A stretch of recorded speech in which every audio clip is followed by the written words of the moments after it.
Sepertiga bangunan sunnah itu terletak kepada hadis riwayat Aisyah radhiyallahu anha. Man ahdatsa fi amrina hadza ma laysa minhu fahuwa raddun. Apapun perkara yang tidak dijelaskan di dalam agama kita tertolak. Artinya berbasis dengan ilmu. Bahwasanya ketika kita ngaji supaya kita paham ilmu. Karena Allah ingin disembah dengan ilmu dan Allah tidak ingin disembah dengan kebodohan. Kenapa saya ngaji? Supaya saya mengerti ilmunya. Kenapa saya ngaji? Bukan karena sok suci. Kenapa saya ngaji? Supaya saya mengerti bahwasanya Allah tidak ingin disembah dengan semangat semata. Ngaji bukan untuk menyesatkan orang. Ngaji bukan untuk membatil-batilkan orang dengan begitu mudah. Ngaji supaya kita paham menyembah kepada Allah dengan ilmu. Dan bukan menjadikan status kita lebih tinggi daripada orang yang tidak ngaji sama dengan kita. Selamat datang di channel Tauhid Istiqomah. Semoga video ini bisa membawa berkah untuk kita semua. Amin. Innalhamdulillah wassalatu wassalamu ala rasulillah wa ala alihi wa sahbihi wa man tabi'ahum bi ihsan ila yaumil qiyamah. Ibu-ibu dan seluruh jamaah yang hadir pada kesempatan duha kali ini, semoga Allah senantiasa memberikan pertolongan kepada kita di dalam perjalanan hidup. Sesungguhnya di dalam perjalanan hidup ketika kita menjadi pelakon kehidupan, yang kita khawatirkan bukanlah ujian, dan yang kita khawatirkan bukanlah musibah. Karena setiap kehidupan itu memberikan kesempatan kita berjumpa dengan ujian dan musibah.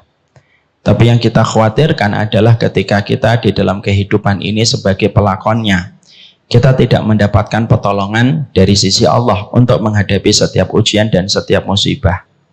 Inilah yang menjadikan kita terus menata hati kita, memperbaiki kompas kehidupan kita, supaya kita termasuk di antara hamba yang pantas untuk mendapatkan pertolongan dari Allah. Tidak ada yang membahayakan setiap ujian dan tidak pula membahayakan setiap musibah selama kita mendapatkan pertolongan dari Allah. Memang betul ujian orang yang beriman itu berat, tapi pertolongan Allah kepada orang beriman itu lebih besar daripada ujian yang Allah berikan. Inilah yang menjadikan kita harus senantiasa bertawassul. Kita ini harus senantiasa menjadikan setiap ketaatan kita menjadi sebab untuk kita meminta dan memohon kepada Allah supaya kita diberikan pertolongan. Kenapa kita menutup aurat? Supaya kita diberikan pertolongan di dalam kehidupan. Kenapa kita sedekah? Supaya kita mendapatkan pertolongan.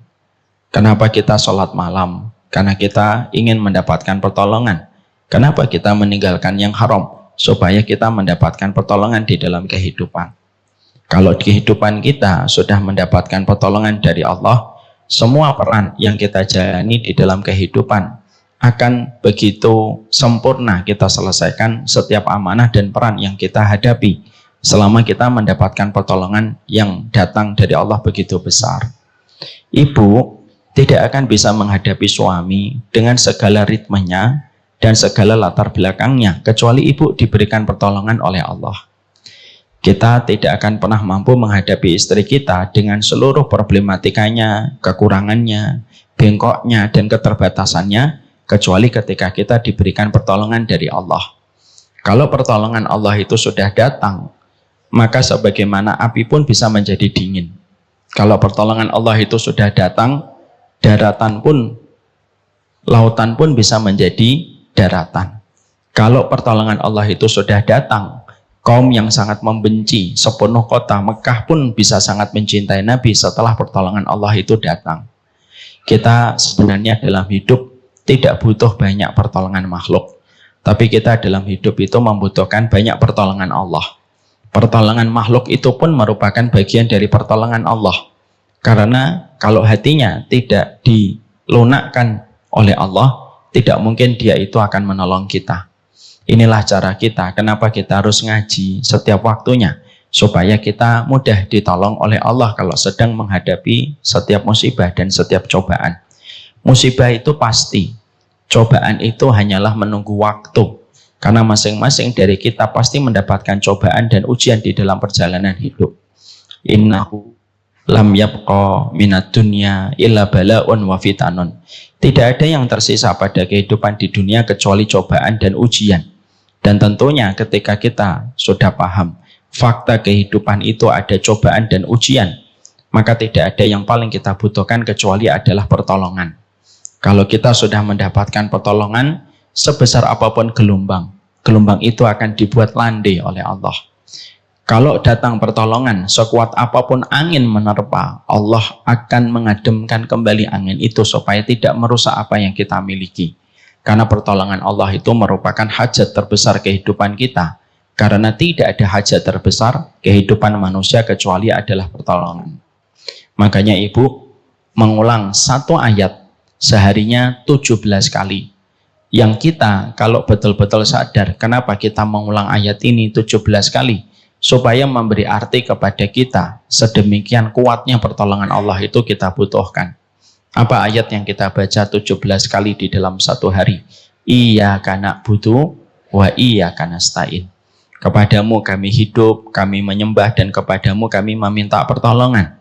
Karena kalau sudah datang pertolongan, sekuat apapun ujian yang datang, sekuat apapun masalah yang kita jumpai, hati kita tetap lapang dan jiwa kita tetap tenang ketika menghadapi setiap masalah selama kita diberikan pertolongan oleh Allah.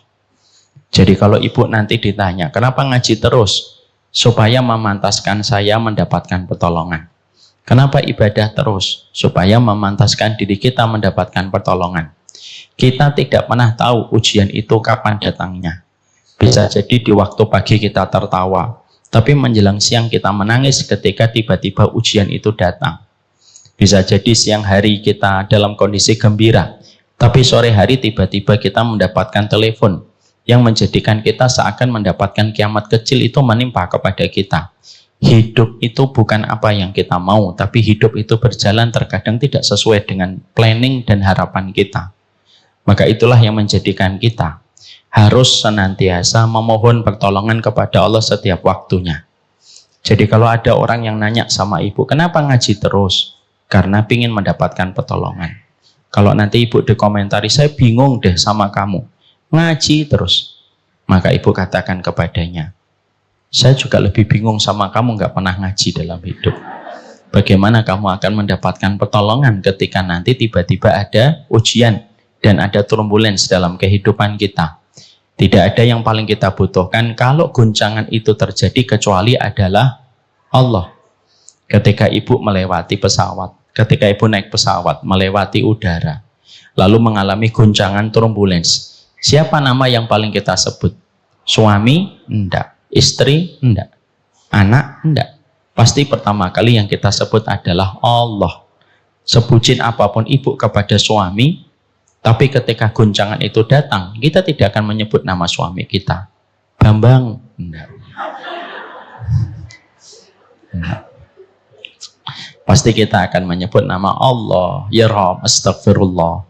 Karena itu menunjukkan kepada kita, hati kita sudah disetting oleh Allah. Tidak ada yang kita perlukan di dalam kehidupan kecuali adalah Allah. Sosmed itu yang mengubah fitrah kehidupan kita. Sosmed itulah yang menjadikan kita akhirnya lebih memperhatikan like daripada perhatian Allah. Sosmed itulah yang menjadikan kita lebih memperhatikan komen daripada kedudukan dan positioning kita di hadapan Allah. Sosmed itulah yang menjadikan kita lebih memperhatikan view daripada pertolongan Allah. Padahal komen seramai apapun di beranda sosial media kita, maka ketika guncangan datang, komen itu tidak akan pernah berubah apapun untuk menolong kita. Berapapun yang nge-like ya, postingan ibu, bahwasanya ibu posting yang nge-like 300.000, padahal follower ibu cuma 200. Maka sesungguhnya ketika datang turbulence itu pun tidak akan pernah datang untuk membantu kita. Sosmed itu boleh kita nikmati, tapi tidak boleh mengubah settingan hati kita. Tidak ada yang paling penting dalam kehidupan kita kecuali adalah pertolongan Allah. Bagaimana kita memantaskan diri mendapatkan pertolongan dari Allah? Taatlah di dalam beribadah, jujurlah di dalam ketaatan. Maka itulah yang memantaskan kita supaya kita mendapatkan pertolongan di sisi Allah. Ada sebuah kata-kata yang sangat indah. Ta'aruf ilallahi firrakhai ya'rifka fisyiddah. Kenalilah Allah di waktu lapangmu dengan sholatmu, dengan taklimmu, dengan patuhmu, dengan taatmu, maka Allah pasti mengenali kamu di waktu sulitmu dan di waktu susahmu. Dan saya sudah sering menyampaikan dalam banyak kesempatan, kenapa Allah menolong Nabi Yunus ketika tidak ada satupun manusia, tidak ada yang peduli dengan Nabi Yunus. Bahkan di dalam hadis riwayat Tirmidzi, para malaikat pun tidak tahu kalau Nabi Yunus ditelan oleh ikan paus. Di dalam satu riwayat disebutkan ketika Nabi Yunus ditelan ikan paus, para malaikat itu masih mendengar Nabi Yunus itu berzikir. Tetapi para malaikat menyebutkan dan mengatakan kepada Allah, kami kenali zikir ini dari zikirnya Yunus, tapi dari tempat mana kami tidak ketahui di mana tempatnya Yunus sekarang. Itu menunjukkan bahwasanya malaikat pun masih terbatas keilmuannya dan pengetahuannya. Maka Allah yang menjawab langsung, itu adalah zikirnya Yunus di dalam perutnya ikan paus ketika Nabi Yunus mendapatkan 3 lapisan kegelapan. Lapisan kegelapan di perutnya ikan paus, lapisan kegelapan di tengah samudra yang begitu minus dengan cahaya matahari, dan yang ketiga, kegelapan di waktu malam ketika gelap gulita itu datang. Tapi siapa yang memberikan pertolongan? Yang memberikan pertolongan adalah Allah dengan pertolongan yang di luar logika. Dijadikan ikan paus itu menepi, dijadikan ikan paus itu merasa mual, dan dijadikan ikan paus itu memuntahkan kembali apa yang ada di dalam perutnya. Itulah pertolongan Allah. Bahwasanya lautan pun bisa menjadi daratan. Pertolongan Allah merubah pisau pun menjadi domba. Pertolongan Allah merubah api menjadi dingin. Dan pertolongan Allah menjadikan seorang ibunda Maryam, seorang diri melahirkan, di tengah kondisi ketika beliau dikucilkan dan tidak ada satupun yang peduli. Tapi pada saat itulah ibunda Maryam mampu melahirkan dengan selamat, mampu membesarkan putranya, sampai putranya dipilih oleh Allah menjadi salah satu nabi yang kelak akan membunuh Dajjal, dan hari ini masih diberikan kehidupan sama dengan kehidupan kita. Itulah pertolongan Allah. Menikah itu sama, Bu. Menikah itu yang kita butuhkan bukan cintanya suami, karena cintanya suami tetap terbatas. Yang kita butuhkan dalam menikah itu pertolongan Allah. Itulah yang kita butuhkan ketika kita menikah. Yang kita butuhkan bukan bucinnya istri kepada kita sebagai seorang suami. Walaupun istri saya sangat mencintai saya, Masya Allah. Tapi yang saya butuhkan bukan cintanya dia kepada saya. Tapi yang saya paling butuhkan itu pertolongan Allah. Mendidik anak pun pertolongan Allah. Jangan sampai seringnya kita kajian, seringnya kita mendapatkan nasihat, lalu kita merasa ilmu yang kita dapatkan bisa menjadikan kita mudah membentuk segala sesuatu sesuai dengan kemauan kita. Oh, tidak bisa. Semua itu bagian dari pertolongan Allah. Berzikirlah, beribadahlah, taatlah kepada Allah, jujur kepadanya. Tidak ada yang peduli dengan view kita, tidak ada yang peduli dengan siapa yang nge-like kita. Tapi yang peduli itu adalah Allah ketika memberikan pertolongan. Jadi kalau kita ngaji, tawasulnya supaya mendapatkan pertolongan dari Allah. Kalau kita sedekah, tawasulnya supaya mendapatkan pertolongan dari Allah. Kalaupun kita bangun tengah malam, tawasulnya supaya kita mendapatkan pertolongan dari Allah. Saya tutup mukadimah ini dengan sebuah kisah nyata. Ada seorang sahabat disengat kalajengking pada waktu sore. Lalu pagi harinya beliau mendatangi baginda Nabi Shallallahu Alaihi Wasallam dan mengatakan, la daghatni ala aqrab ya Rasulullah. Tadi sore ada kalajengking menyengat saya. Rasulullah Shallallahu Alaihi Wasallam ketika mendapatkan laporan dan curhat itu, apa yang dikatakan Nabi? Nabi mengatakan, laula an taqul fil masa. Kalaulah tadi sore kamu mengucapkan a'udzu bikalimatillahi tamah min syarri ma khalaq.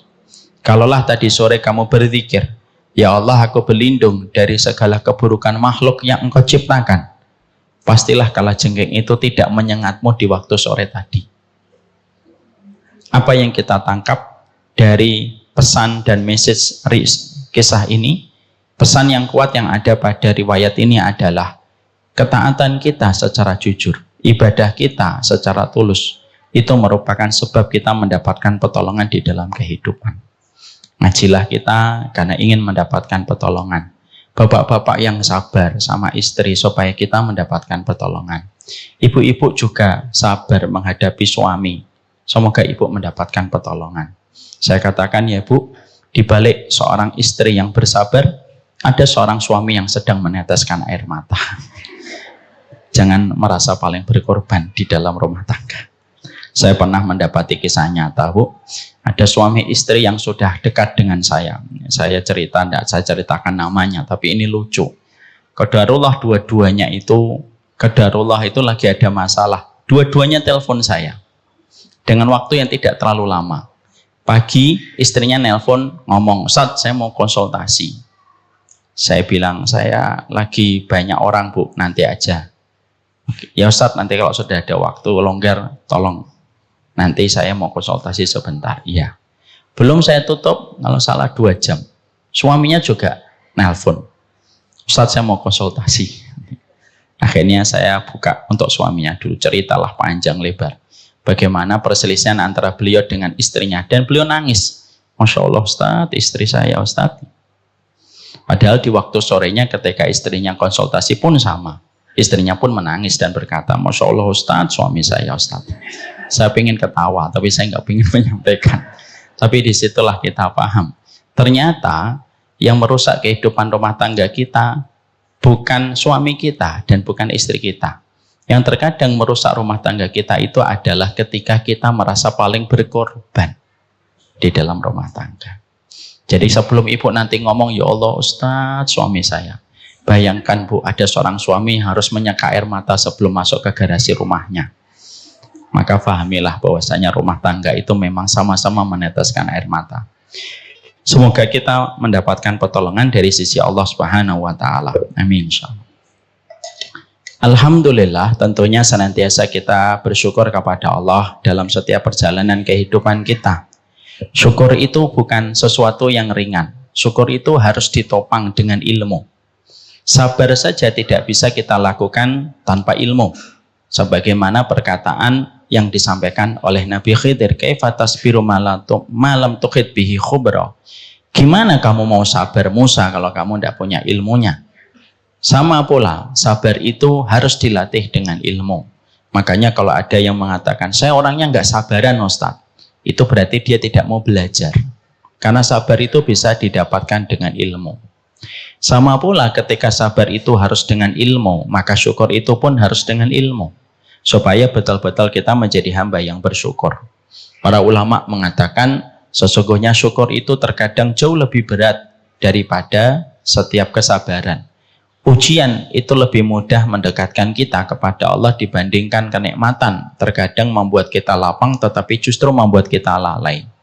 Berulang-ulang saya sering menyampaikan, dinding rumah sakit itu lebih banyak merekam orang yang menangis dan bersedih dan meminta doa kepada Allah secara jujur dibandingkan dinding masjid. Kenapa dinding masjid terkadang jarang merekam orang yang banyak meneteskan air mata?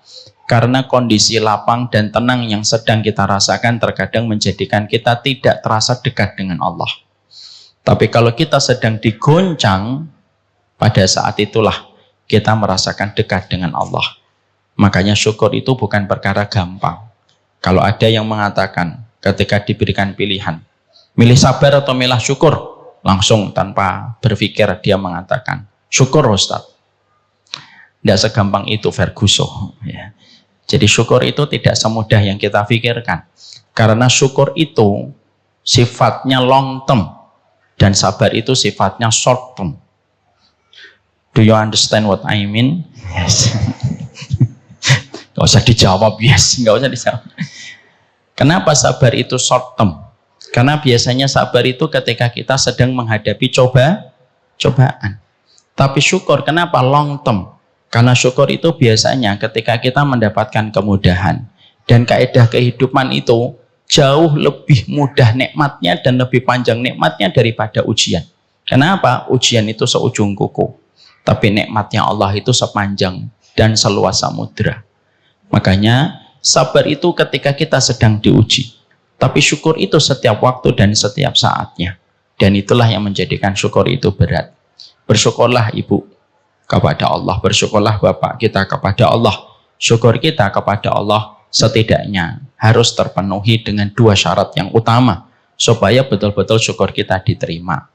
Syukurnya saya dan bapak tidak akan diterima sampai bertambahnya ketaatan kita. Syukurnya ibu tidak akan diterima sampai bertambahnya ketaatan kita. Ada orang ketika memiliki rumah mengadakan tasyakuran, tidak apa-apa, mubah. Walimah tasyakur dengan rumah itu diperbolehkan dalam riwayatnya Imam Nawawi. Tapi kalau kita tasyakuran dengan rumah tapi tidak bertambah ketaatan, itu namanya bukan syukur. Syukur itu bukan makan-makan. Syukur itu bukan minum-minum.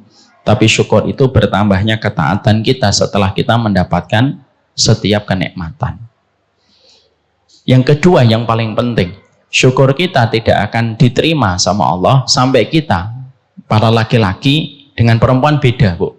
Syukurnya kita laki-laki tidak akan diterima sampai kita berterima kasih kepada ibu dan bapak kita. Makanya kalau ada anak bersyukur kepada Allah, dia punya istri, dia punya anak, tapi dia bersyukurnya kepada Allah dengan membuat ibu air matanya jatuh dan membuat sedih pada hati bapaknya, syukurnya nggak akan diterima. Demi Allah nggak akan diterima.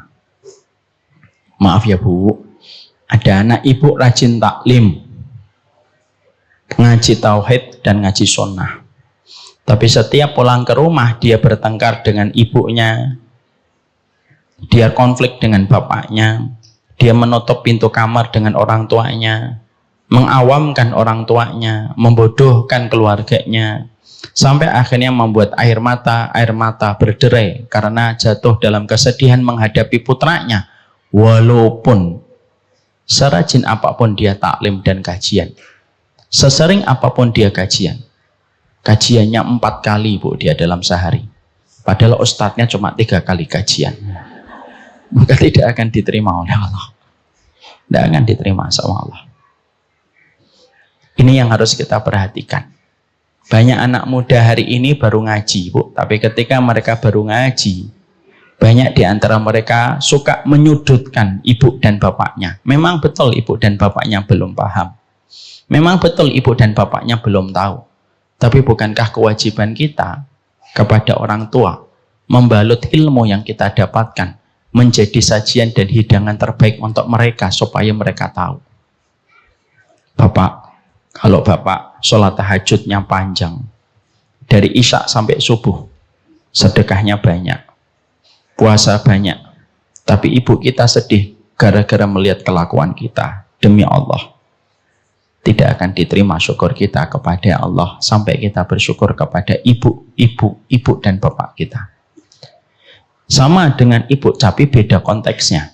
Syukurnya ibu kepada Allah tidak akan diterima sampai ibu berterima kasih kepada sang suami. Bukan sama ibu saya dulu Ustaz, enggak. Kalau ibu sudah menikah tidak.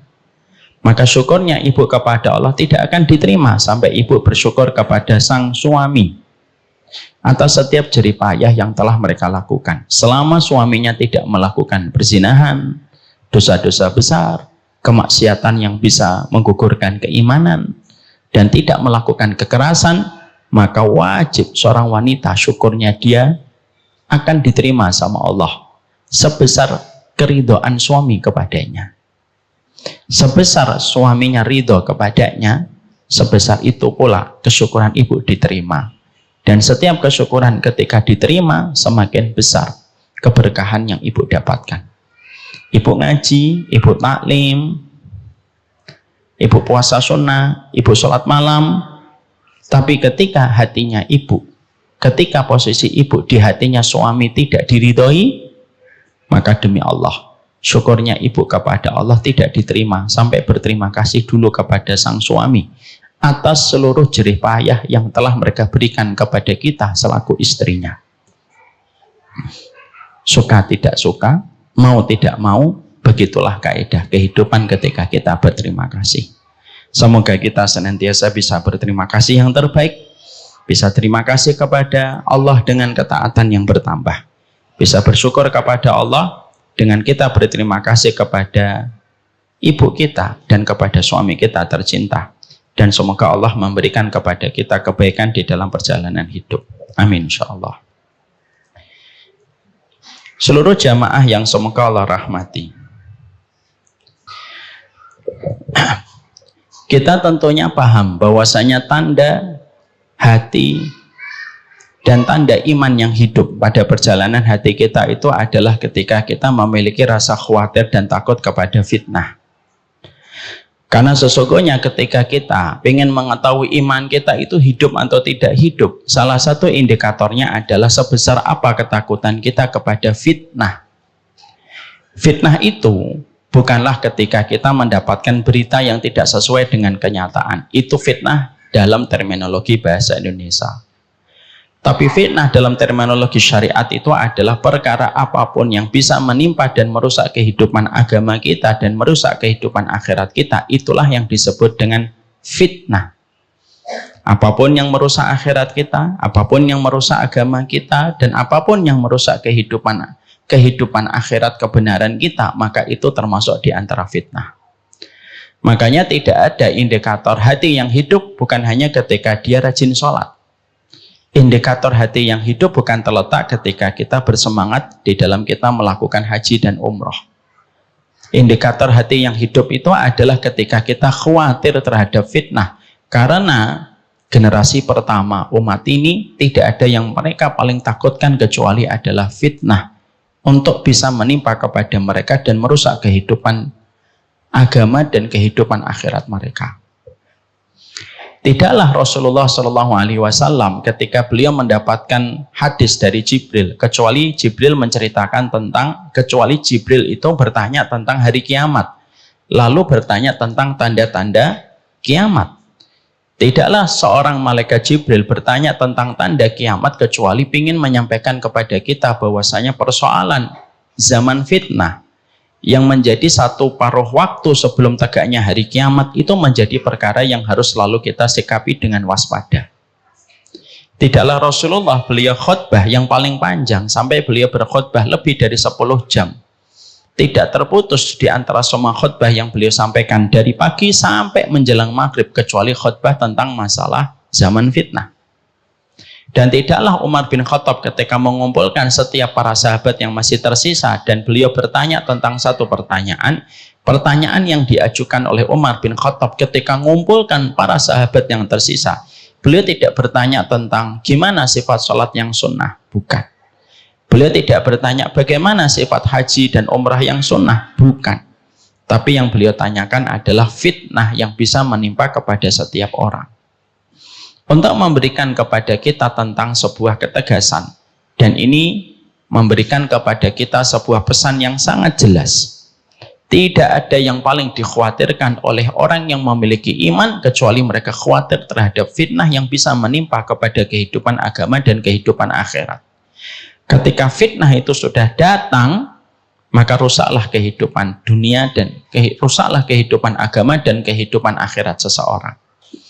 Makanya itulah yang menjadikan akhirnya Nabi memberikan kepada kita banyak sekali penjelasan supaya kita belajar dari setiap penjelasan yang disampaikan Nabi, supaya kita mampu menumbuhkan kewaspadaan di dalam kehidupan kita ketika kita beragama, supaya di dalam kehidupan agama kita jangan sampai rusak akhirat kita, jangan sampai rusak agama kita hanya karena kita bodoh terhadap fitnah, ketika fitnah itu satu kenyataan yang tidak bisa kita ingkari.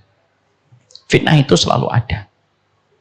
Makanya ada seorang sahabat ketika mendengar kata fitnah, maka dia pergi ke laut dan tidak pernah diketahui kabarnya sampai hari ini, ketika dia khawatir terhadap fitnah ketika bisa menimpa kepada dirinya. Dan fitnah itu begitu luar biasa. Dia lebih lembut daripada angin, merasuk kepada hati manusia, tetapi mengambil kebenaran pada hati manusia. Sehingga manusia ketika sudah terkena dengan fitnah, maka kebenaran, tauhid, sunnah yang ada pada kehidupan seseorang itu menjadi hilang, musnah dan sirna. Ketika fitnah itu sudah menyapa, ketika tidak kita sikapi dengan sikap yang waspada. Fitnah itu nyata. Dan fitnah itu ada di sekeliling kita pada kehidupan. Datang dari depan, datang dari belakang, datang dari kanan, datang dari kiri. kecuali semua perkara itu bisa menjadi fitnah dalam kehidupan manusia. Antara kita dengan fitnah itu lebih dekat daripada tali sandal kita. Dan kita tidak pernah tahu kapan fitnah itu akan datang menimpa kepada kehidupan akhirat kita. Bisa jadi ada orang ketika memiliki anak laki-laki, dia merasa aman dari fitnah tanpa kita sadari. Hari ini punya anak laki-laki pun, mereka pun belum jaminan bisa terjaga dari masalah fitnah. Ada kisah nyata, Bu, di kompleks saya. Ada seorang bapak dan ibu yang cukup bangga, anaknya tidak pernah mengenal perempuan.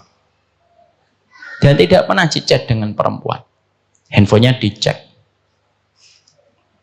Lalu dilihat, apakah ada interaksi yang mengarah kepada cicet kepada lawan jenis secara berlebihan dan intens. Tidak ada, Bu.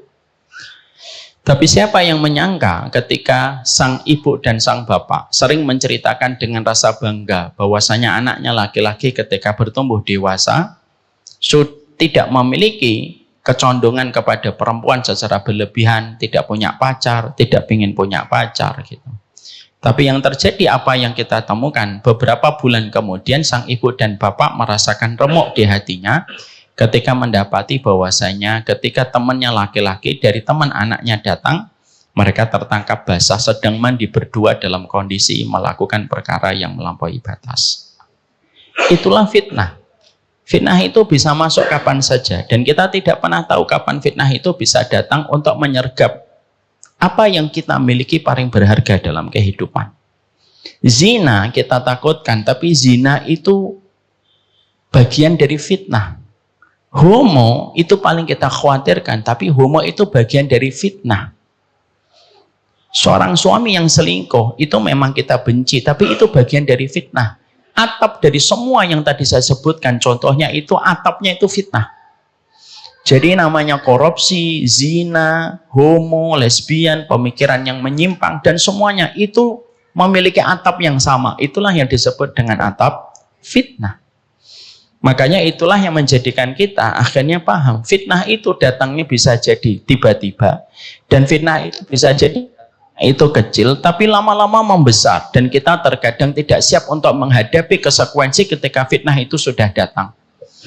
Dan tidak ada yang paling dirugikan ketika fitnah itu sudah datang, menyergap pada kehidupan orang beriman, kecuali yang paling menjadi banyak korban itu orang beriman. Rusak akhiratnya. Makanya tidaklah rusak kehidupan barzah seseorang kecuali karena fitnah. Dan tidaklah rusak kehidupan akhirat seseorang kecuali adalah masalah fitnah.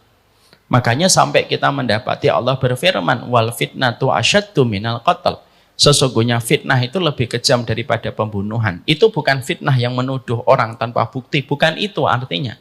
Fitnah yang lebih kejam daripada pembunuhan itu fitnah ketika berbicara tentang kesyirikan, tentang kekufuran, tentang kemunafikan, tentang segala dosa-dosa besar, maka itu semuanya merupakan biang dari berbagai macam contoh dalam masalah fitnah yang paling kita khawatirkan di dalam kehidupan kita. Yang paling kita khawatirkan ketika kita mendidik anak kita, bukan anak kita yang bodoh, bukan. Tapi yang paling kita khawatirkan itu sekuat apa anak kita bisa menghadapi fitnah. Karena musibah terbesar pada kehidupan manusia setiap waktu dan setiap saatnya itu adalah fitnah. Makanya dzikir yang tidak pernah saya tinggalkan hampir tiap hari. Yaitu kecuali ketika saya berdoa, Allahumma inni a'udzubika minal fitani ma dhahara minha wa ma batan. Tidak pernah saya tinggalkan. Tiap hari. Hadis riwayat Muslim. Apa itu? Ya Allah, aku berlindung dari seluruh macam fitnah yang nampak dan tidak nampak. Dan di situ Nabi memberikan kepada kita sebuah pesan. Ada fitnah-fitnah yang tidak nampak. Sadari ketika fitnah itu datang, masuk ke rumah kita tanpa mengetuk pintu, mengambil sesuatu yang paling berharga di rumah kita, dan kita baru sadar ketika yang kita miliki yang paling berharga itu hilang. Karena fitnah itu tidak semuanya nampak oleh kasat mata. Tapi banyak fitnah yang tidak kasat oleh mata ketika Nabi memberikan sifat baton. Baton itu yang tidak nampak. Ya. Makanya itulah yang paling kita khawatirkan. Tidak ada tantangan terbesar kehidupan orang yang beriman kecuali adalah fitnah. Ustadz, bukankah kebodohan itu tantangan orang beriman? Kebodohan itu cabang dari fitnah. Bukankah yang dihadapi yang paling berat orang beriman itu syirik? Syirik itu cabang dari fitnah. Bukankah yang paling berat adalah kemunafikan, Ustadz? Kemunafikan itu cabang dari fitnah. Tapi semua deretan dosa besar yang tadi kita sebutkan sebagai contoh, itu ada di bawah sebuah kata bernama fitnah. Setelah kita memahami lawan kita adalah fitnah, tentunya yang paling kita khawatirkan adalah fitnah ketika menimpa kepada keluarga tercinta. Karena keluarga kita merupakan harta yang tak ternilai dalam kehidupan kita. Dan kita hari ini akan membicarakan tentang keluarga dan membicarakan tentang fitnah dan kaitannya dengan harta pada zaman fitnah. Supaya kita tahu bagaimana menyikapi tentang masalah fitnah. Terutama dalam konteks keluarga ketika kita lakukan keadaan ekstra kepada keluarga kita. Dan bagaimana kaitannya dengan harta. Karena fitnah dan harta itu saling berkaitan dan tidak bisa terpisahkan. Sekarang mari kita mencoba membedah bagaimana konteks fitnah dalam masalah harta itu sangat mempengaruhi betul dalam kehidupan kita. Mari kita buka poin yang pertama. Yang pertama ini penting. Sebelum kita membahas tentang masalah fitnah dalam konteks harta yang diterangkan oleh Nabi yang merusak sendi keluarga ketika kita memiliki keluarga pada zaman fitnah, kita harus paham masalah harta itu masalah besar. Masalah harta itu masalah yang berpengaruh besar dalam kehidupan kita itu terletak pada masalah harta. Dan kalau kita tadi membicarakan di dalam prolog dan mukadimah tentang pertolongan Allah itu juga sangat berkaitan tentang masalah harta. Ya, Ibu dan Bapak harus ingat ini, terutama Bapak-bapak dan terutama saya. Karena apa? Masalah harta itu menempati sepertiga dari komponen besar Islam. Komponen besar Islam itu, kata Ibnu Rajab Al-Hambali, terbagi menjadi 3 pokok. Jadi Islam itu dalam perspektif sunnah itu ada 3 landasan, ada 3 bagan besarnya. Di mana 3 bagan besar ini siapapun yang senantiasa mengevaluasi dalam 3 bagan besar ini maka dia baik-baik saja tauhid dan sunnahnya. Tapi siapapun yang tidak memperhatikan 3 bagan besar ini maka ada masalah dan kondisi imannya tidak baik-baik saja. Apa 3 bagan besar itu dikatakan oleh Imam Ibnu Rajab di dalam kitabnya Jami'ul Ulum wal Hikam. Sunnah kalau dibagi ada 3 intinya. 1, hadis dari Umar bin Khattab radhiyallahu anhu, yaitu tentang masalah niat. Innamal a'malu binniyat. Seluruh amal itu tergantung niat. Artinya sepertiga dari kita mengikuti Nabi Muhammad tergantung bagaimana kita mengkondisikan hati kita. Supaya tidak ada yang kita tuju dan tidak ada yang menjadi target kehidupan kita kecuali Allah. Bukan untuk dunia dan bukan untuk tepuk tangan manusia. Pastikan itu saja. Jadi ratusan ribu hadis Nabi sepertiganya itu terletak bagaimana kita itu menjaga niat. Dan 2 perkara yang paling banyak menodai dan merusak niat itu apa? 1, tepuk tangan manusia dan pujian yang mengalir dari manusia. Yang kedua, harta dunia yang menjadikan kamu beribadah untuk mendapatkan duniawi dan mendapatkan harta. Maka sesungguhnya itulah sepertiga kehidupan agama kita. Nanti kalau kita didik anak, pahamkan betul itu, sepertiga kehidupan agamamu nak terletak bagaimana menjaga niatmu. Makanya mulai ditanamkan semenjak kecil, kalau kamu dipuji, jangan terlalu bergembi. Kalau kamu dicela, tidak boleh tersungkur dan terpendam. Hatinya harus betul-betul kita kondisikan. Maaf Bu, kalau mampu anak kita tidak terkenal, lebih baik tidak usah terkenal. Demi Allah. Saya ngomong dari orang yang sudah terlanjur dikenal orang. Kenapa? Orang semacam kita dan orang-orang dan para ustadz yang sudah dikenal. Apa yang paling sulit untuk kita kondisikan setiap harinya? Jaga niat. Kalau mampu untuk tidak terkenal, tidak usah terkenal. Demi Allah. Kenapa? Bebannya terlalu sulit dan konsekuensinya terlalu berat. Kenapa? Hidup tanpa dikenal banyak orang lebih mudah dan lebih ringan dibandingkan hidup dikenal banyak orang dengan banyak konsekuensi yang harus dibayar. Demi Allah, kalau saya bisa mutar waktu, saya tidak ingin dikenal banyak orang. Dan saya sampaikan kepada istri saya, anak kita tidak usah dikenal orang. Makanya saya tidak pernah posting, istri saya tidak pernah posting anak saya. Kenapa? Bebannya terlalu berat. Sekalinya tergelincir, tergelincirnya terlalu jauh ke dalam pintu api neraka. Ibu dan bapak, ada satu hadis yang membuat kita selalu khawatir betul. Ada salah satu tempat di neraka yang mana jahanam saja berlindung darinya seharinya puluhan kali. Tempat itu apa? Sampai jahanam saja. Salah satu nama bagian neraka saja berlindung dari tempat itu puluhan kali di dalam satu harinya. Saking mengerikannya tempat itu.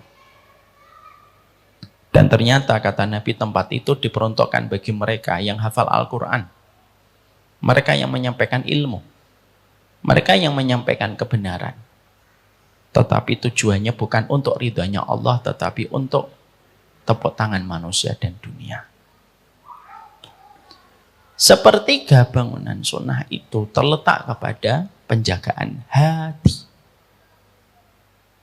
Semakin kita tidak meniatkan bahwasanya apa yang kita lakukan bukan untuk tepuk tangan manusia dan bukan untuk harta, semakin kita sudah mendekati ketika bermakmum kepada Nabi.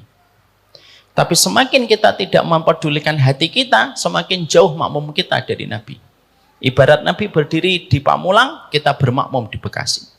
Jauh sekali jarak dan bedanya antara kita dengan Nabi. Karena apa? Karena untuk mendekatkan posisi keimaman kita dengan Rasulullah SAW itu jaga niat setiap waktunya. Suruh anak ibu kalau sekolah, jangan hanya dilepas saja. Dekap itu anak ibu. Ketika sebelum sekolah, nak, kamu sekolah bukan untuk nilai dan bukan untuk ijazah. Jangan, nak. Terlalu letih mama kalau harus ngantar kamu tiap pagi tapi ujungnya hanya selembar kertas. Terlalu capek papahmu kalau harus memberikan rezeki kepadamu dari pagi jam 7 dia berangkat, jam 4, jam 5 baru pulang hanya untuk mengantarmu untuk menjadi pegawai semata. Terlalu rugi. Dekap bu anaknya tiap hari dengan bahasa yang kita rubah supaya dia tidak bosan. Bukan nilai dan ijazah supaya nanti kamu bekerja. Tapi kamu belajar enak supaya kamu bisa memberi sesuatu kepada agama Allah. Dari sekecil mungkin itu kita tanamkan. Itu niat. Kenapa selalu niat Ustaz?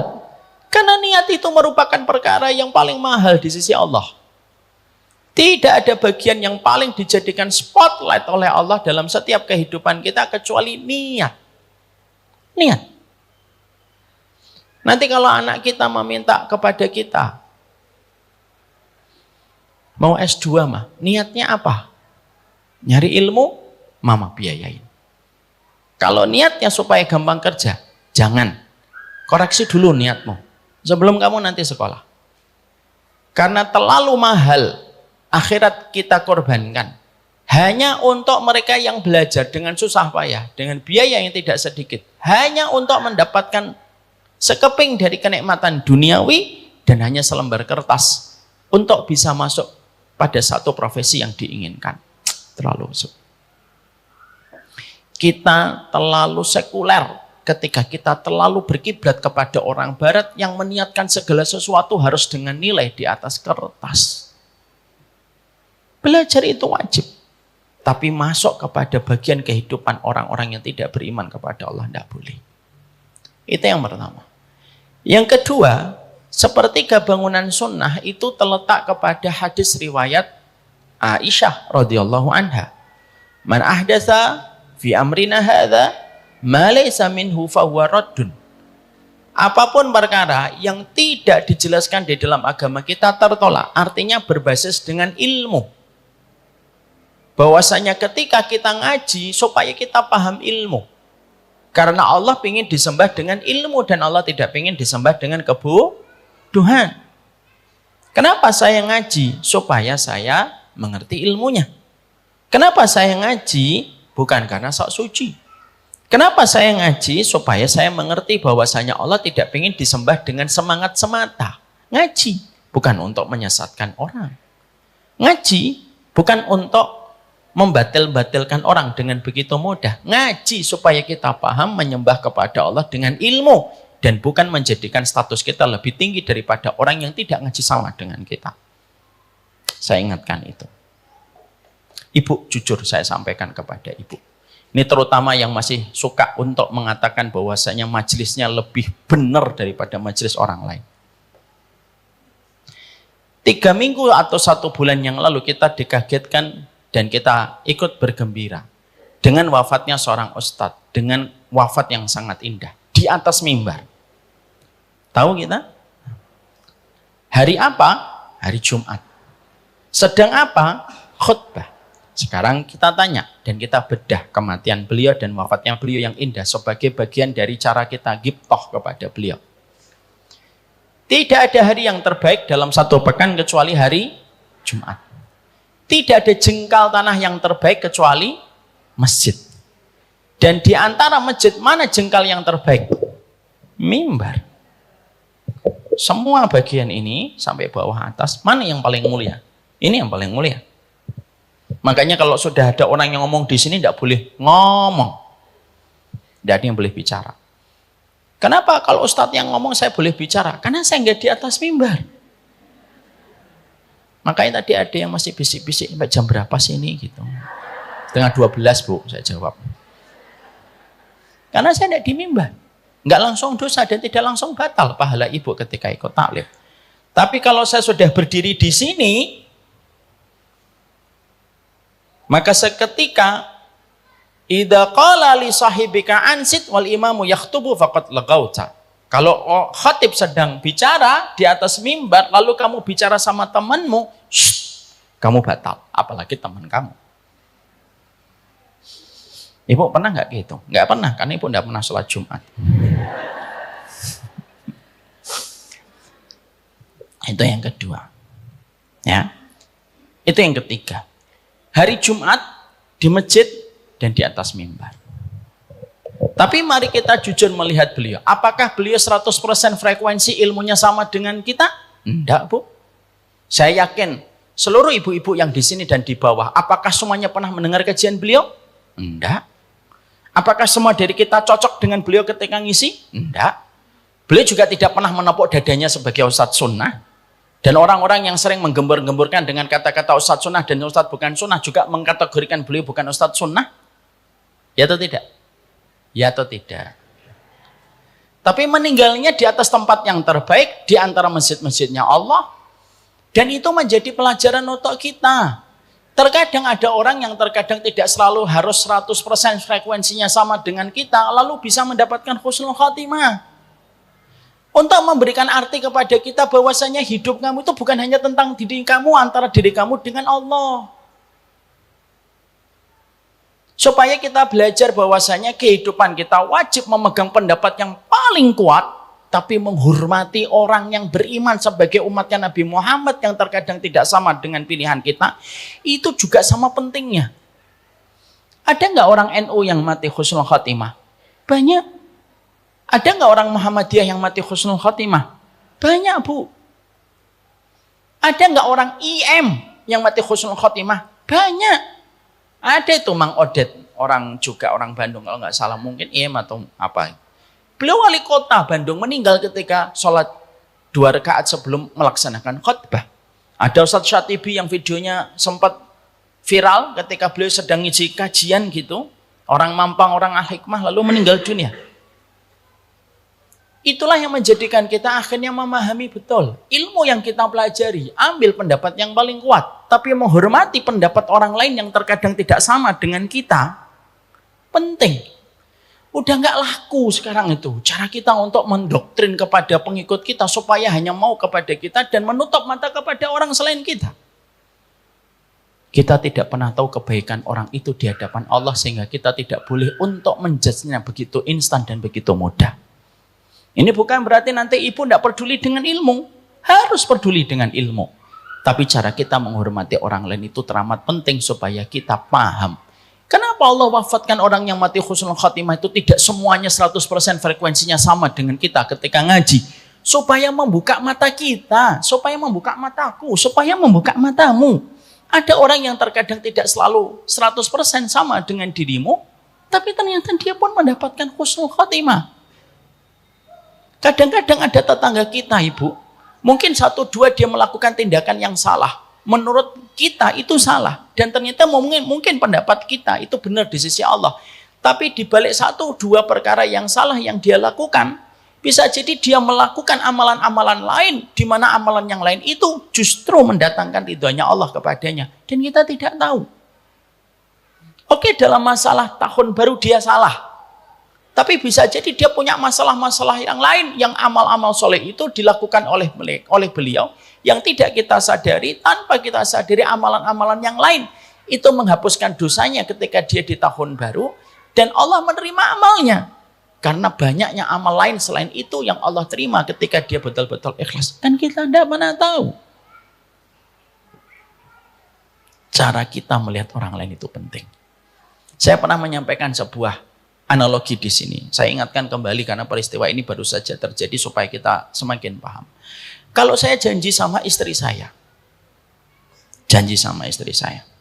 Bibu, iya. Ketemu yuk di warung Padang. Oke.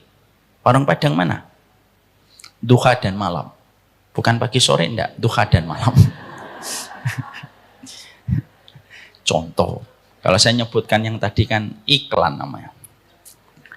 Lalu istri saya bertanya, jam berapa kita mau ketemu, Bi? Jam 1 ya. Jangan telat. Oke, jam 1. Kita ketemu ya, Bi? Iya.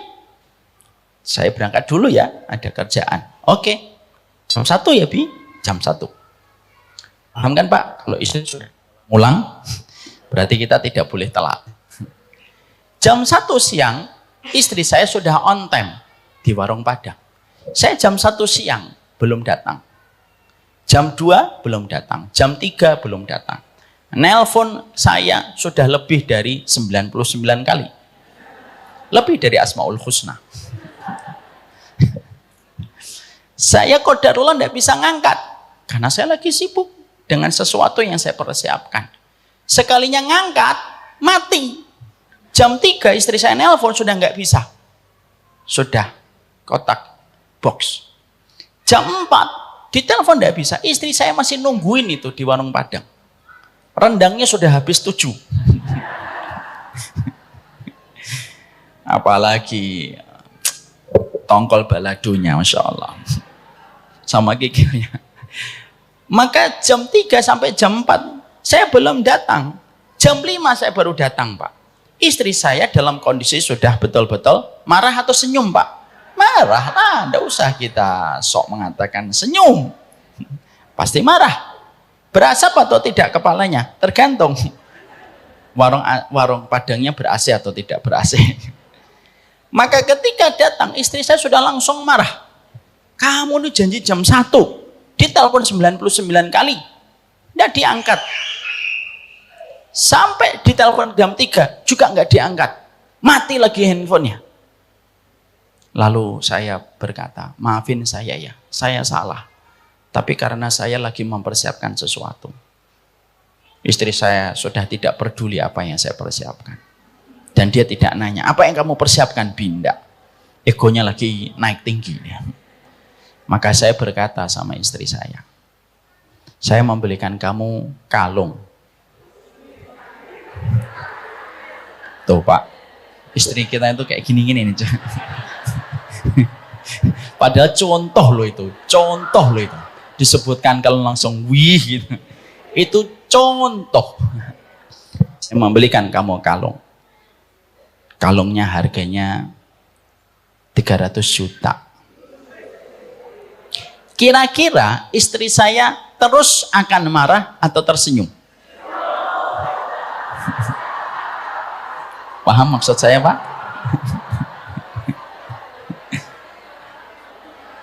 Memaafkan saya atau tetap menganggap saya bersalah?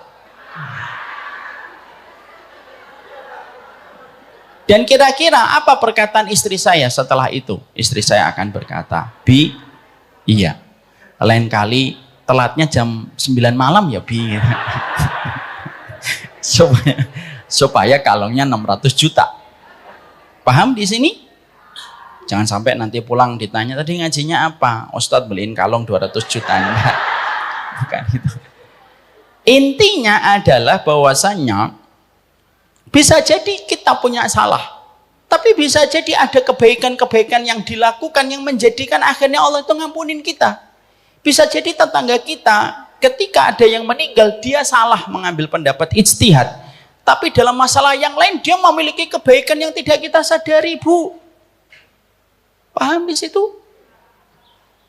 Sehingga akhirnya nanti sepertiga yang kedua ketika kita mengikuti sunnah, sepertiga yang kedua itu kita pastikan bahwasanya setiap apapun dalam kehidupan kita tidak pernah lepas dari ilmu. Janganlah kita merasa bahwasanya yang membaca kitab itu hanya kita. Janganlah kita merasa bahwasanya yang membaca kitab itu hanya guru kita. Seakan-akan guru lain tidak ada yang membaca kitab. Jangan punya sikap kayak gitu.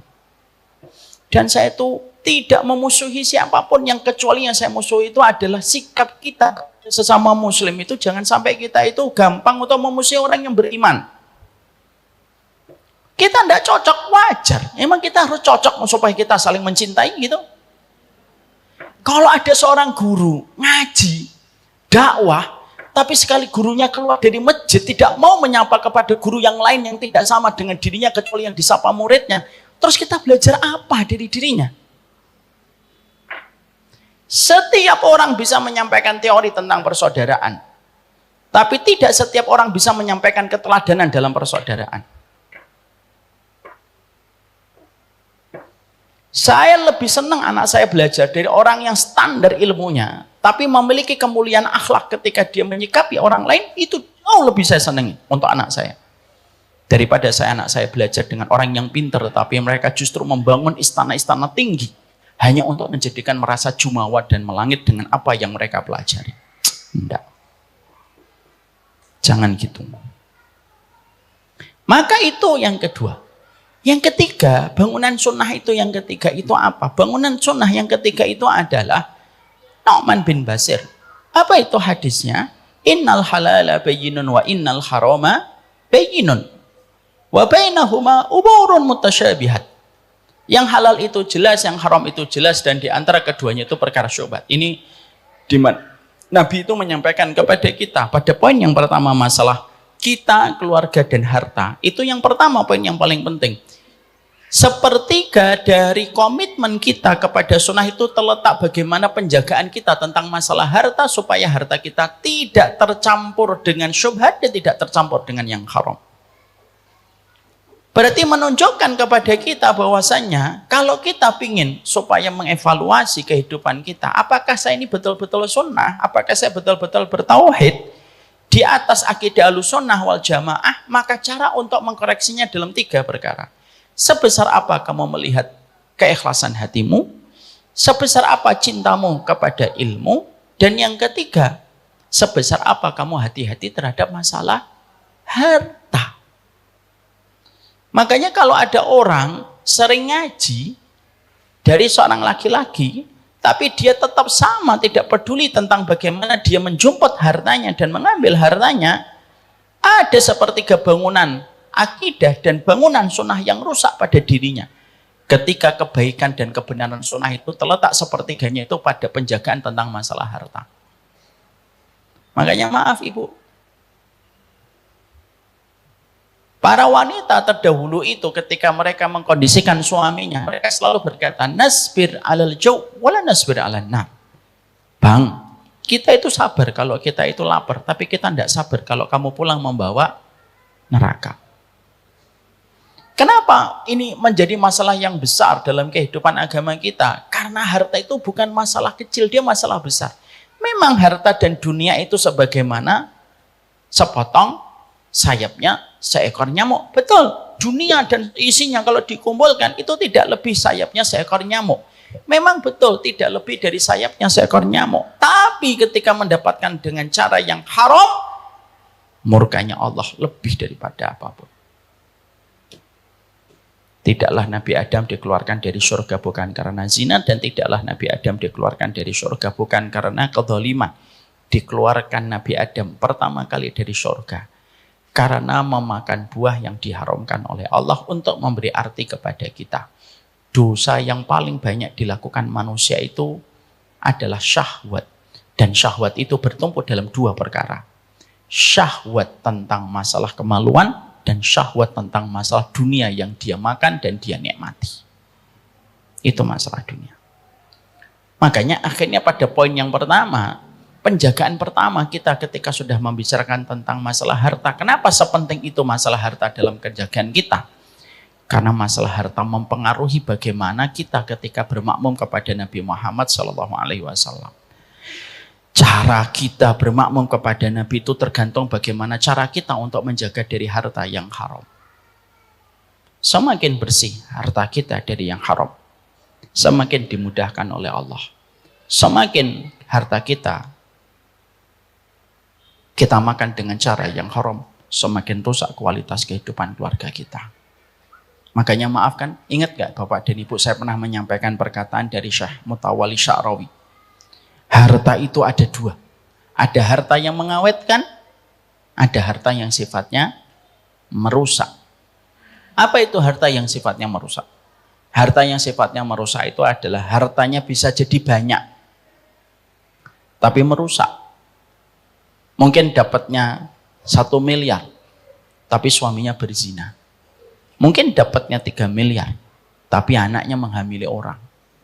Mungkin dapatnya 5 miliar, tapi antara dirinya dan anaknya tidak pernah terjadi komunikasi yang akrab dan hangat antara bapaknya dengan ibunya, atau antara bapaknya dengan anaknya.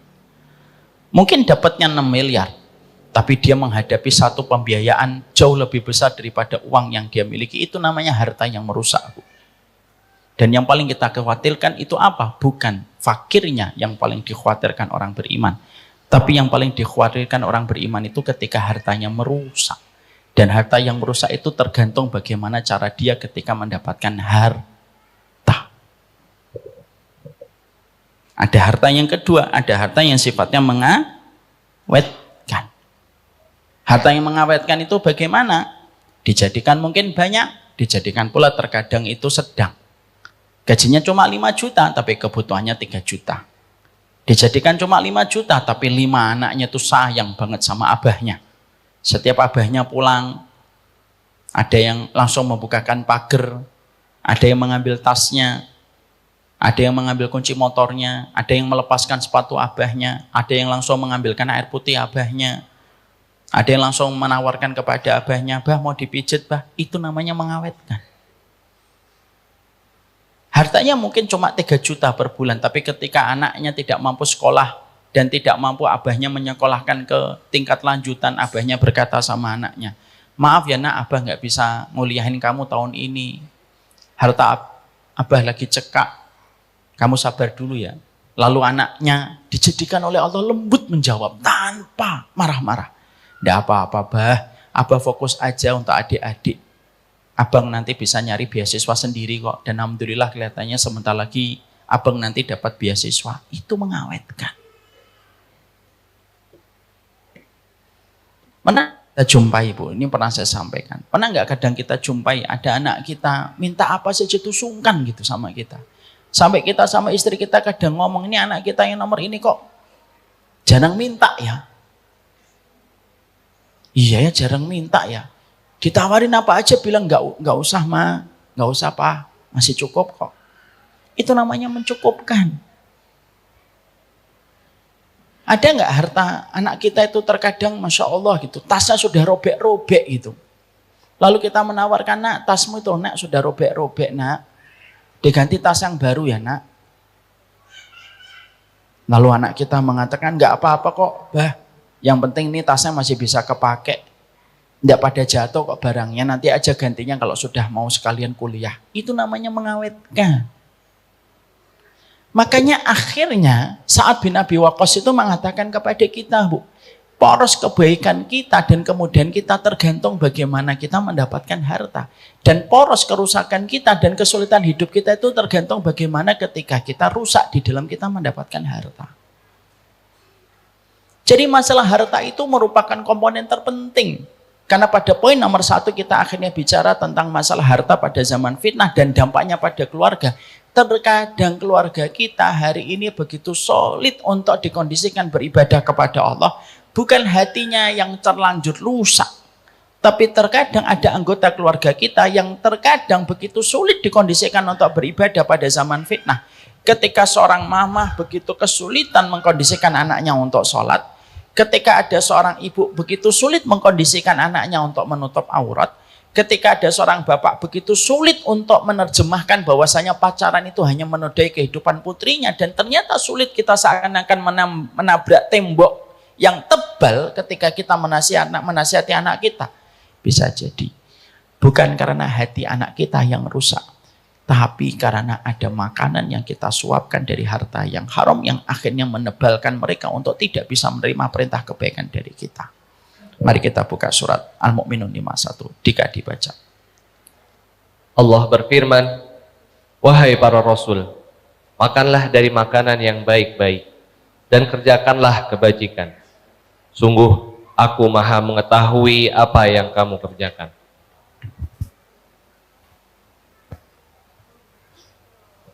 Allah menyampaikan kepada kita di dalam surat Al-Mu'minun ayat 51. Mari kita bedah bareng-bareng.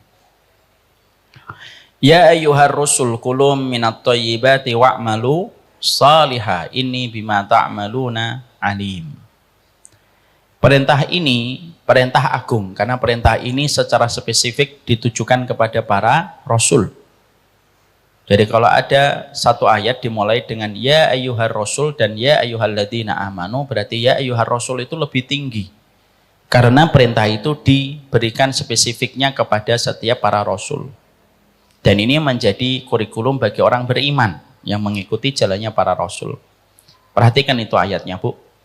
Apa perintah yang Allah berikan kepada para rasul? Yang pertama pada ayat ini. Di dalam ayat ini ada 2 perintah dan ada 1 kondisi keadaan.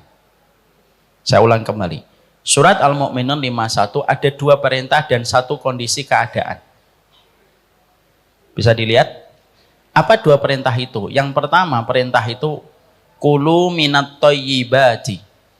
Kita ini dalam kehidupan itu diperintahkan untuk makan dari harta-harta yang baik. Jadi ini merupakan sebuah dalil dan sebuah penegasan. Islam tidak pernah mengharamkan orang bekerja dan Islam tidak pernah mengharamkan dunia. Karena apa? Karena kita mendapatkan perintah dari Allah yang pertama, kulu minat thayyibat.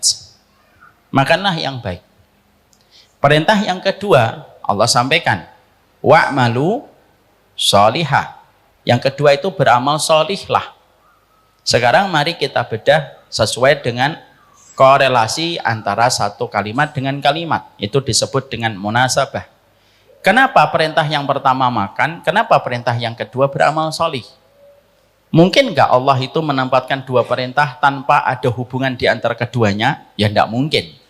Sangat tidak mungkin. Allah merintahkan ibu terhadap satu perintah, tapi perintah yang kedua tidak ada hubungannya dengan perintah yang pertama, itu tidak ada. Itu pasti tidak mungkin terjadi. Allah itu memberikan perintah yang pertama pada ayat ini, makan yang baik. Lalu perintah yang kedua, wa'malu sholihah, yaitu beramal sholih. Apa hubungannya? Para ulama, salah satunya Imam Ibnu Katsir berkata, karena amal sholih itu sangat tergantung dengan kualitas makanan yang baik yang kamu dapatkan. Saya ulang kembali. Kenapa perintah 1 dan 2 ini dibarengkan oleh Allah di dalam satu ayat? Karena korelasinya itu adalah karena kita tidak mungkin akan beramal sholih sampai kita betul-betul selektif di dalam mendapatkan harta yang baik yang kita konsumsi dan kita berikan kepada anak cucu kita. Kebersihan harta itu sangat mempengaruhi kualitas kita di dalam beramal sholih. Sehingga kalau kita mendapati ada suami kita kok dalam beberapa tahun terakhir tidak pernah melakukan ketaatan, cek dengan nada yang lembut, selembut nada minor kepada suami kita. Bang, maaf sekali, abangku, cintaku, semesta mungilku. Ada enggak yang nyangkut dan nyempil pada rezeki yang kamu berikan kepadaku yang aku tidak ketahui? Karena apa? Karena tidaklah harta itu ketika sudah diambil dengan cara yang haram, kecuali, kita belajar dari ayat ini, yang pertama kali rusak, amal soleh. Makanya sampai akhirnya sebagian para ulama juga mengatakan, kalau sampai terjadinya zina, itu pasti karena nyempil harta yang haram. Kalau akhirnya kita memiliki anak, sudah besar, begitu sulit kita kondisikan untuk menutup auratnya, maka tidak ada yang kita bisa lakukan kecuali mengevaluasi kita, bukan menyudutkan anak kita. Memang betul anak kita yang salah ketika dia tidak menutup aurat, tapi pertanyaannya, sudah berapa lama kita membangun fondasi untuk anak sampai dia bisa menutup aurat dengan benar? Ini yang pertama. Yang kedua, pernahkah kita terbuka auratnya ketika keluar rumah yang pernah dilihat oleh anak? Yang ketiga, jangan-jangan bapaknya suka ganjen ketika sama perempuan yang tidak menutup aurat dengan benar. Yang keempat, bisa jadi ada harta yang berjalan ketika tidak sesuai dengan apa yang Allah perintahkan. Tercampurlah itu harta yang halal dengan tercampur yang haram, kecuali menjadi racun. Racun itulah yang menjadi buah dan menjadi daging-daging liar di dalam tubuhnya manusia, yang mana daging liar itu menolak setiap perintah ketaatan. Kalau kita mendapati ada anak kita susah sholat, jangan hanya nyalahkan anak kita, tetapi yang juga kita evaluasi itu harta kita bagaimana. Karena semuanya itu tergantung kepada makanan yang kita ambil dan kita konsumsi, itu mempengaruhi wa'malu sholihah. Lalu Allah menyampaikan apa? Ini bima ta'maluna alim. Allah itu yang paling tahu, walaupun manusia itu kadang-kadang suka denial. Manusia itu kadang-kadang suka nolak. Saya enggak kok, bersih semua harta saya. Allah yang paling tahu harta kamu itu bersih atau enggak bersih. Makanya akhirnya betapa sulitnya ketaatan itu terjadi pada kehidupan pada zaman fitnah. Kenapa? Karena harta ketika dibuka oleh Allah dengan begitu luar biasa, orang itu serampangan ketika mereka itu mengambil harta. Sehingga tidak lagi peduli sebersih apa hartanya untuk dia ambil. Lalu ketika dia tidak memiliki screening di dalam mengambil harta, pertama kali yang pasti rusak itu pasti kehidupan keluarga dan kehidupan anak. Ini saya ambilkan kisah nyata, Bu, untuk menjadi poin yang pertama, betapa pentingnya pusaran kebaikan keluarga kita pada zaman fitnah itu sangat terletak kepada harta yang bersih. Ada kisah nyata, Bu. Sahabat saya pernah cerita, dia punya seorang teman, dia punya murid, nakalnya itu luar biasa. Kalau tidak salah pernah saya sampaikan di sini. Anak itu nakalnya luar biasa. Sampai akhirnya berkali-kali itu digundul sebagai simbol pelanggaran berat. Tapi walaupun digundul berkali-kali, itu tetap aja anaknya istiqomah melanggar kemaksiatan. Sampai akhirnya ustadz-ustadz di kesantrian itu lepas tangan. Ustadz-ustadz kesantrian itu ustadz-ustadz muda, Bu, yang biasanya menemani anak-anak ketika mereka di pondok. Ustadz-ustadz muda ini angkat tangan, mereka berkata, sudah Ustadz, kita tidak kuat. Ngomong kepada kepala sekolahnya, kepala sekolah ini sahabat saya, Ustadz kami tidak kuat fulan ini keluarkan aja Ustadz, daripada nanti menjadi racun, toksit bagi teman-temannya. Gimana kesalahannya? Khasnya seorang mudir itu sabar, tenang, bijak. Gimana kesalahannya? Begini-begini, tidak bisa ditolerir kah? Nggak bisa Ustadz, sudah berkali-kali. Khasnya seorang kepala sekolah, kepala pondok, ya sudah. Kita dititipin dengan cara yang baik, aku akan mengembalikan dengan cara yang baik. Tenang orangnya, Bu. Ya.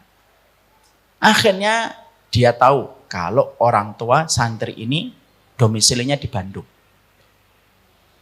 Pas perjalanan ke Bandung, beliau memang datang ke rumahnya karena ingin mengembalikan cara yang baik. Buat janji dengan orang tua santrinya, ketemu, ngobrol. Dan dengan berat hati beliau menyampaikan, Pak, dengan berat hati saya harus menyampaikan, Pak. Anak Bapak harus dikeluarkan dari pondok. Bapaknya langsung sedih gitu. Karena bapaknya sayang betul sama anaknya dalam konteks ketaatan. Janganlah Ustadz, nanti kalau anak saya dikeluarkan di pondok mana lagi, nanti dia bisa untuk sekolah. Karena Ustadz sahabat saya ini melihat beliau sedihnya itu tulus dan jujur. Akhirnya nanya, sebentar Pak, sebelum nanti kita sikapi dikeluarkan ataukah tidak. Boleh saya tahu Pak, Bapak kerjanya di mana? Saat itu akhirnya keluarlah jawaban. Beliau kerja di salah satu instansi riba. Akhirnya sang ustadz sudah mulai merasa menemukan kunci jawaban. Langsung beliau berkata, begini aja Pak, saya masih punya win-win solution, tapi ini tergantung Bapak. Kalau Bapak tidak berkenan, tidak apa-apa. Gimana Ustadz? Saya akan pertahankan anak Bapak tetap di pondok. Saya nanti yang akan mengkondisikan ustadz-ustadz di kesantrian, ustadz-ustadz mudanya untuk sabar menghadapi anak Bapak. Tapi saya minta satu syarat. Bapak perbaiki cara Bapak mencari rezeki. Nanti saya akan mencoba perbaiki kesabaran kami ketika menghadapi anak Bapak. Tapi semuanya pilihan ada di tangan Bapak. Silahkan berpikir dalam waktu seminggu. Alah, enggak usah Ustadz, bismillah, saya siap. Bapak siap resign? Siap Ustadz. Bapak paham konsekuensinya? Paham. Tapi saya lebih baik kehilangan pekerjaan daripada kehilangan anak saya. Masya Allah ya. Ini artinya Bu dan Bapak, setiap kemaksiatan orang itu jangan direndahkan. Karena dia pasti memiliki sisi kebaikan yang kadang belum kita ketahui. Bapak yakin Ustaz. Benar. Kasih waktu saya 3 bulan. Saya resign, saya perbaiki, saya tinggalkan pekerjaan saya rapi, selesai, saya akan kerja yang lain. Tapi tolong jangan keluarkan anak saya. Oke, bismillah Pak. Janji ya, janji. Semoga janji ini diridhoi sama Allah. Bismillah Ustaz, doakan saya sambil nangis, Bu. Sudah pisah sama beliau. Dalam waktu tidak setelah itu 2,5 bulan, bapaknya tiba-tiba mengabarin, saya sudah resign Ustaz, saya sekarang sudah bisnis kecil-kecilan. Doakan saya. Didoakan sama Ustaz itu. Ibu tahu dan Bapak ngerti. Seiring ketika sang Bapak memperbaiki mata air yang mengalir kepada keluarganya. Mata airnya ini diperbaiki, dibersihkan yang kotor-kotor. Seiring itu dengan izin Allah semata. Anaknya pelan-pelan membaik. Pelan-pelan tidak lagi mengulang kesalahan. Pelan-pelan tidak mengulang kemaksiatan. Bapak dan Ibu tahu, ujungnya anak ini akhirnya hafal 30 juz. Dan hari ini anak itu telah menjadi ustadz muda di pondok itu. Pondok yang hampir mengeluarkan beliau. Kisah ini hikmahnya besar. Kisah ini disampaikan sahabat saya dan beliau mengatakan, sampaikan Ustaz, betapa memperbaiki mata air itu penting sekali. Makanya betul kalau kita membaca dalam kitab yang saya tulis ini, mata air harta itu berperan besar dalam setiap aliran air kebaikan yang ada pada kehidupan. Makanya maaf, terkadang ada anak yang mabuk, bukan anaknya yang salah. Tapi apa yang disuapkan bapaknya sampai dia lebih menikmati mabuk daripada menikmati teh anget yang saya bawa dari Bekasi. Di balik anak yang dia pakai celana pendek dan rela untuk dijamah oleh laki-laki manapun tanpa ada konsekuensi manapun, sebelum kita menyalahkan dia, tanya, harta apa yang pernah kita suapkan kepadanya sampai menjadikan tubuhnya lebih condong kepada kemaksiatan daripada panggilan Allah. Di balik setiap anak yang tidak mampu mendengarkan Quran lama, tanya sama diri kita, demi Allah, harta apa yang pernah kita suapkan kepadanya sampai akhirnya menjadikan telinganya tidak bisa mendengarkan panggilan Allah. Padahal panggilan Allah itu panggilan pertama kali yang dia dengarkan di dalam rahim ibunya ketika dia dikandung di dalam rahim ibunya. Bukan mereka yang salah. Terkadang kita yang salah menyuapnya dengan harta yang tidak benar. Yang pertama, kita harta dan zaman fitnah. Rusaknya setiap keluarga pada zaman fitnah itu tidak pernah lepas kaitannya dengan masalah harta. Itu poin yang pertama. Paham di sini, Bu? Apa poin yang kedua, poin yang ketiga? Kita bahas kapan-kapan insya Allah. Semoga Allah memberikan keberkahan untuk apa yang kita pelajari insya Allah. Sudah setengah 12. Kalau sudah panas-panas gini itu tidak tepat banyak pertanyaan. Jadi mari kita cukupkan kajian kita pada kesempatan hari ini. Ibu, saya ingatkan betul, jangan ada yang pergi dulu. Seberat apapun ibu hari ini masih mendapati suaminya itu struggling ketika mencari harta. Dan bisa jadi mungkin profesi yang sedang dihadapi suami ibu itu memang profesinya belum bersih 100%. Sabar. Jangan pernah durhaka. Berikan doa yang terbaik. Genggam tangannya. Lembutkan suara mengingatkannya. Meyakinkan hatinya bahwasanya ketika kita membersihkan harta kita pasti ada kebaikan yang Allah persiapkan untuk kita. Tapi saya tidak mau, Bu. Setelah ibu nanti belajar dari sini, pulang-pulang ke rumah ibu membawa emosi. Ketika sore hari suaminya pulang baru membuka pintu, ibu langsung berkata, Qala Allahu Ta'ala fil Qur'anil Karim. Di dalam surat Al-Mu'minun 51, Bi. Jangan gitu. Pelan-pelan. Tidak ada yang disukai oleh seorang suami kecuali kelembutan suara seorang wanita. Saya ingatkan ya, Bu. Kami para laki-laki tahu betul 90% nasihatnya istri itu benar. Ya atau tidak, Pak? Yang tidak kami sukai itu apa? Intonasinya yang tidak enak. Betul atau tidak, Pak? Yang mantok-mantok agak takut karena istrinya ikut. Makanya ingatkan dengan baik. Doakan, kuatkan. Karena bisa jadi, Bu, ada suami kita yang rela mengambil harta itu walaupun tahu dia itu hartanya kurang bersih. Karena yang difikirkan ibu. Demi Allah ya. Saya pernah jumpai ada seorang bapak-bapak mendapatkan pressure dan tekanan tinggi di kantornya. Pressernya tinggi, Bu. Sampai dia stres. Ngomong ke saya itu nangis. Laki-laki 48 tahun nangis di depan saya. Saya bilang, Pak, keluar saja, Pak, kalau memang pressernya kuat. Ya Allah, Ustadz, saya keluar itu yang saya selalu pikirkan itu istri saya sama anak-anak saya. Dia rela menelan kepahitan demi kemahitan setiap harinya dari jam 9, 9 to 5, 9 sampai jam 5. Karena yang diingat itu istrinya dan anaknya. Janganlah setiap kebaikan ibu yang ibu dapatkan hari ini menjadikan ibu lupa gimana berdarah-darahnya dia ketika bertahan untuk memberi kecukupan kepada ibu. Kita memang pengen bersih dalam harta kita. Tapi cara untuk memahamkan bahwasanya kita perlu harta yang bersih untuk keluarga kita, pahami suami kita. Jangan sampai cara yang kita paksakan justru menimbulkan mudarat yang lebih besar dan kerusakan yang lebih besar. Nahi mungkar itu harusnya tidak menimbulkan kerusakan yang besar. Istri yang menasihati suami, tapi akhirnya berujung kepada perceraian, bisa jadi nahi mungkarnya tidak berkah. Karena nahi mungkar itu kalau terjadi secara benar, tidak menimbulkan kerusakan yang lebih besar.